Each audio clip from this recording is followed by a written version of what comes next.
ಎಲ್ಲರಿಗೂ ನಮಸ್ಕಾರ. CK angry food ಈ ಚಾನಲ್ಗೆ ಸ್ವಾಗತ. ಇವತ್ತು ಹೋಟೆಲಲ್ಲಿ ಮಾಡೋ ರೀತಿ ನೀರು ಕಾಯಿ ಚಟ್ನಿ ಯಾವ ರೀತಿ ಮಾಡೋದು ಅಂತ ನಾನು ತೋರಿಸ್ಕೊಡ್ತೀನಿ.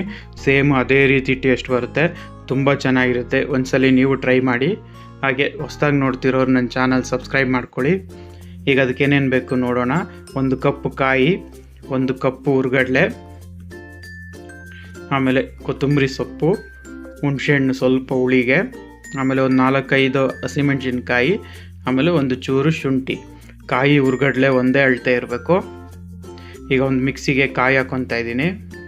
ಈಗ ಅದನ್ನೆಲ್ಲ ಮಿಕ್ಸಿಗೆ ಹಾಕ್ಕೊಳ್ಳೋಣ. ಕಾಯಿ 1 ಕಪ್ಪಿಗೆ 1 ಕಪ್ ಹುರ್ಗಡ್ಲೆನೇ ತೊಗೊಳ್ಳಿ, ಯಾಕಂದರೆ ಹುರ್ಗಡ್ಲೆ ಜಾಸ್ತಿ ಹಾಕ್ತಾರೆ ಹೋಟ್ಲಲ್ಲಿ, ಅದಕ್ಕೋಸ್ಕರ 2 ಒಂದೇ ಅಳತೆ ಇರಬೇಕು. ಕಾಯಿ ಎಷ್ಟು ತೊಗೊತೀರೋ ಹುರ್ಗಡ್ಲೆನೂ ಅಷ್ಟೇ ತೊಗೊಳ್ಳಿ. ಈಗ ಇದಕ್ಕೆ ಸ್ವಲ್ಪ ಕಲ್ಲುಪ್ಪು ಯೂಸ್ ಮಾಡಿ, ರುಚಿ ಚೆನ್ನಾಗಿ ಬರುತ್ತೆ. ಈಗ ಒಂದು ಸ್ವಲ್ಪ ನೀರು ಹಾಕ್ಕೊಂಡು ಇದನ್ನು ರುಬ್ಕೋಬೇಕು. ತರ್ತರಿಯಾಗಿ ರುಬ್ಬಬೇಕು, ನೈಸಾಗಿ ರುಬ್ಬಕ್ಕೆ ಹೋಗಬೇಡಿ. ನೋಡಿ, ಈ ರೀತಿನೇ ತರ್ತರಿಯಾಗಿ ರುಬ್ಬಿ, ಯಾಕಂದರೆ ಹೋಟ್ಲಲ್ಲಿ ತರ್ತರಿಯಾಗಿ ಇರುತ್ತೆ, ನೈಸಾಗಿದ್ರೆ ಚಟ್ನಿ ಚೆನ್ನಾಗಿರೋದಿಲ್ಲ. ಈಗ ಇದನ್ನೊಂದು ಪಾತ್ರೆಗೆ ಹಾಕ್ಕೊಳ್ಳೋಣ.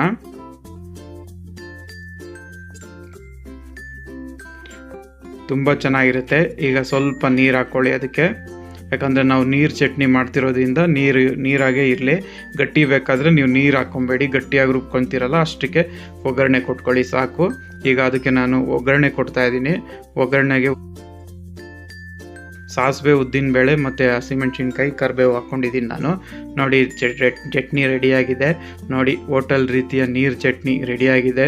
ತುಂಬ ಚೆನ್ನಾಗಿರುತ್ತೆ. ಸೇಮ್ ನಿಮಗೆ ಹೋಟೆಲಲ್ಲಿ ಯಾವ ರೀತಿ ಟೇಸ್ಟ್ ಬರುತ್ತೋ ಅದೇ ರೀತಿ ಟೇಸ್ಟ್ ಇರುತ್ತೆ. ಒಂದ್ಸಲಿ ಟ್ರೈ ಮಾಡಿ. ಹಾಗೆ ಹೇಗಿದೆ ಅಂತ ಕಮೆಂಟ್ ಬಾಕ್ಸಲ್ಲಿ ತಿಳಿಸಿ. ಹಾಗೆ ಹೊಸದಾಗಿ ನೋಡ್ತಿರೋರು ನನ್ನ ಚಾನಲ್ನ ಸಬ್ಸ್ಕ್ರೈಬ್ ಮಾಡ್ಕೊಳ್ಳಿ. ಇದೇ ರೀತಿ ಇಡ್ಲಿನೂ ಯಾವ ರೀತಿ ಮಾಡೋದು ಅಂತ ಚಾನಲಲ್ಲಿದೆ ನೋಡಿ.